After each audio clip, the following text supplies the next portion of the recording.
I'm really conflicted over the OnePlus 15. On the one hand, it's a bit of a spec demon and actually improves in a few very key areas over the 12 and the 13.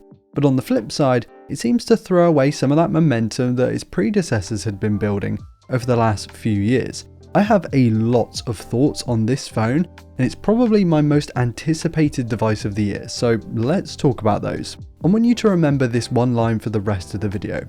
In an attempt to make a better phone for everyone, the OnePlus 15 has lost what made its predecessors special. So let me give you a quick history lesson. OnePlus has historically been notable for making phones that are different to the mainstream offerings. Ultra fast charging, super speed, the alert slider, and extremely clean software. Somewhere along the line, the company switched that software out for Oppo's much busier OS, stopped including a charger in the box, and has now ditched the alert slider. What OnePlus phones have maintained pretty much the entire time though, is the best processor for their respective time for their era and loads of RAM, with more recent models also including massive batteries at the same time. And they are almost always a good chunk cheaper than the ultra class phones from Samsung, Apple and Google. The 12 and the 13 had taken that formula and built a genuinely fantastic camera, and I really do mean that. The sensors were generally comparable if not bigger than what you'd find in the Pixel Pro XL, the iPhone Pro Max, the Galaxy Ultra, and the software made the colours feel almost dreamy and natural in the photos. Remember this because I will get back to the cameras in a minute, and please do consider subscribing to really help out the channel. Thanks guys. Because there's a lot more to this phone that does make it an insane phone, fantastic this year.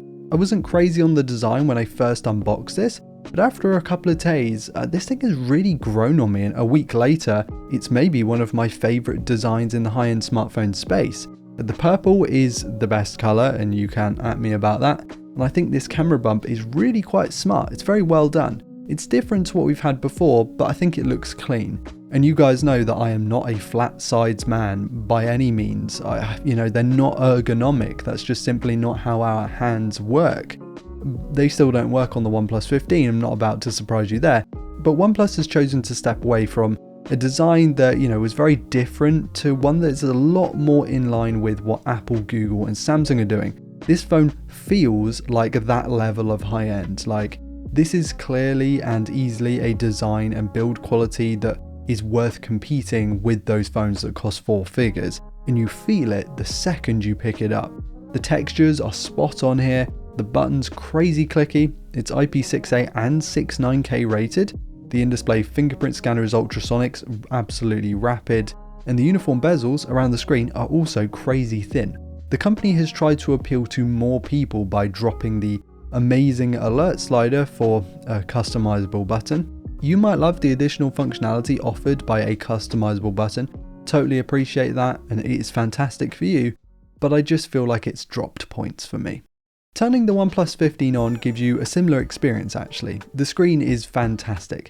It's big, super bright, 120Hz at between sort of Full HD and Quad HD Plus, and yes, you heard that correctly, it only goes to 165 in certain games and certain scenarios, so not day to day will you feel the effects of a 165Hz screen. So just keep that in mind. But the display itself looks brilliant. It really doesn't matter what you do on your phone, it's gonna look good on the OnePlus 15. Now, in traditional OnePlus fashion, I am not the biggest fan of the color tuning compared to the big three, particularly Google, who I think recently have just put absolutely so much time into their screens, or if they haven't, they've hit the nail on the head. But unless you're holding the devices side by side, I don't know that you'd notice that delta. Yes, this is a little less sharp than last year, but unless your eyes are literally a pair of goddamn microscopes, you're just not going to notice that difference. And there's no doubting the power and the battery life either. Now, I mean, that's been a staple since, well, a long time ago actually. OnePlus phones kind of have to be fast and last a long time because that's their legacy, that's their history. The 8 Elite Gen 5 in here is rapid. It's paired with 16 gigs of RAM and 512 gig of storage in my particular unit.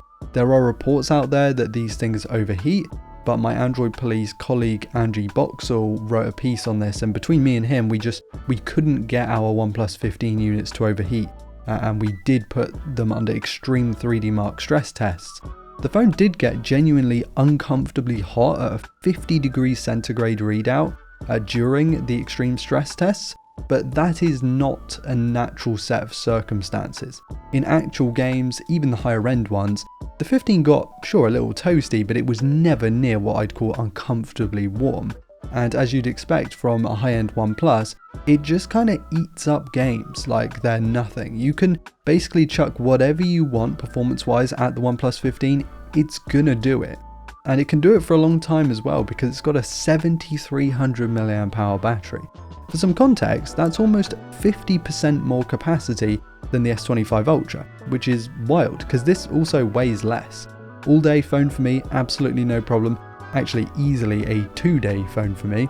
I haven't had the chance to really stress this, but I would figure with being careful enough, this could quite easily be a 3-day phone for me, which is absolutely crazy. No charger in the box is a bit of a shame, but it's the same as last year. Maybe that's for particular regions. I have the UK variant here and it definitely does not come with a brick, but I've been using my OnePlus 1200 watt setup, which seems to be topping this thing up really quickly anyway. And of course it goes up to 120 if you buy the right charger, and 50 watts wireless if you're inclined to do something like that. But yeah, the battery life here is brilliant, though I must say I'm not really sure I care that much, and only because the OnePlus 12s and 13s batteries were already elite. I know some people will care, and for you this phone is just a level above what we're used to seeing from Samsung, Apple and Google right now. Up until this point, the OnePlus 15 has been really good, though it hasn't really deviated from what the company has done previously too bad, aside from the alert slider, which is a personal pet peeve of mine, but it's really fast, it lasts a long time, has a good screen, and is clearly built for people who spend a lot of time on their smartphones. It's all looking pretty good, but here's where things start to crumble a bit. Now, I know we're sort of living in an era where smartphone makers are downgrading camera hardware year on year. For reference, these are the camera specs of the last 3 OnePlus devices compared, so the sensors are getting smaller, particularly in the OnePlus 15. The downsides of this is that, they can't capture as much light, which means worse low light performance, worse dynamic range, and from my experience, kind of worse digital zoom as well. The benefits though are that you don't have to worry about a big circular camera bump on the back. They're generally also cheaper to make and fit to the phone, though I'm not sure if this is particularly the case with the OnePlus 15, but if I were to make an educated guess, I would say that the OnePlus 15's cameras probably cheaper in hardware to buy for OnePlus than the OnePlus 12s. The thing is, we've seen Google manage to eke out a lot of performance with smaller sensors before, so whilst generally gimping your smartphone's camera is not great, it's not out of the realms of possibility that you could make up for this with software, because we've seen it happen time and time again. Right now though, OnePlus hasn't done that. I'm not going to sugarcoat this for you guys, this camera system is a downgrade on the 12s and the 13s. Now OnePlus does this thing where it tends to launch a phone and then it will come out with an update about a month later that fixes some of the camera things, doesn't totally fix it, but certainly makes it improved. This could absolutely still be the case for the OnePlus 15, but the fact you can go out and buy a 15 right now means it's a finished product, so I'm going to evaluate it as such. And yeah, this is not a flagship camera system anymore, and that makes me pretty sad because the 12's camera was one of my favourite of its generation, probably my favourite overall to be totally honest. The 13 sort of softened that up a bit, but the 15 is just a nosedive. I was willing to give OnePlus the benefit of the doubt when I heard that the company would be downgrading the hardware, but this Detail Max engine they've got going on isn't quite up to speed, and it's unfortunately made this phone something I can't really recommend for the money unless you really don't care about cameras, because it's a near £1,000 phone, so I'd kind of expect it to have near £1,000 cameras.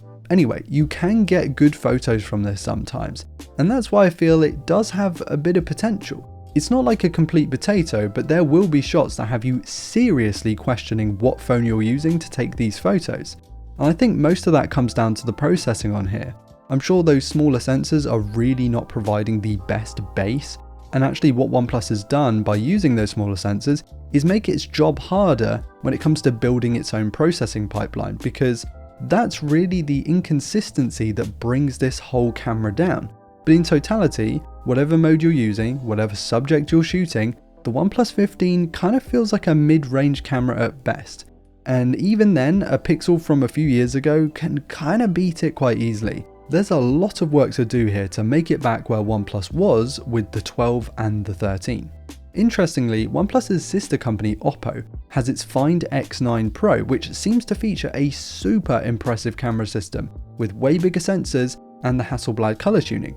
I think this might be the phone to buy if you're after a similar phone to this but with elite level cameras. It has the Dimensity 9500 chip instead of the 8 Elite Gen 5, which isn't quite as fast, but if you're squirming at the thought of a MediaTek chip these days, I have to urge you to go and look into them because they are absolutely no joke in 2025. Tinfoil hat moment, but has Oppo deliberately nerfed the OnePlus camera so that the Oppo one stands out and gives you a reason to buy it in Europe at the moment? Let me know what you think of that in the comments, and especially in the UK because you can buy an Oppo phone from Currys, which really did surprise me. Software though is actually pretty decent, but again it kind of needs a bit of work. So my favourite desktop background app, Backdrops, not affiliated or sponsored by the way, just letting you know, still doesn't open on my OnePlus 15. I have reinstalled the app, I have restarted the phone, I have checked for software updates, nothing. And I'm not sure if this is a Backdrops problem or a OnePlus problem, but either way, it's annoying and it needs fixing. But Oxygen OS 16 based on Android 16 is pretty nice. It's pretty similar to last year's to be honest, but just with more polish. Everything has been tidied up and it feels less cheap. OnePlus has committed to 4 major Android updates on this thing with an additional year of security patches, which isn't elite, but I do think pretty solid for a phone like this. 5 years on software is pretty good, although what they'll want to do is really try and match Google and Samsung if they want to compete right at the top. Remember when I said at the start of the video, in an attempt to make a better phone for everyone, the OnePlus 15 has lost what made its predecessors special? Well, that's kind of where we are with this thing. I don't know if it's because OnePlus takes a loss every time it makes a special or individual phone. There might be political reasons why it wasn't able to go head to head with Oppo, but this feels closer to a regular high-end smartphone, minus those cameras of course, than ever before. And that might be a great pull to you, but I think between the alert slider going, falling in line with the square sides, and maybe the cameras being downgraded to potentially enable just a less extreme camera bump on the back, the best way I can describe it is like the OnePlus 12 and the OnePlus 13 were like normal SpongeBob, and this feels like the rounded, boring SpongeBob. They really have to fix that camera because it's just not good enough, and that's surprising given just how well OnePlus did last year. The OnePlus 15 is a very, very good phone. It's super fast, lasts ages on a charge, the screen is brilliant, the software feels genuinely improved, and the build quality is outstanding. But the camera, at the moment, is bad, and that makes it a really tough sell at just under £1,000.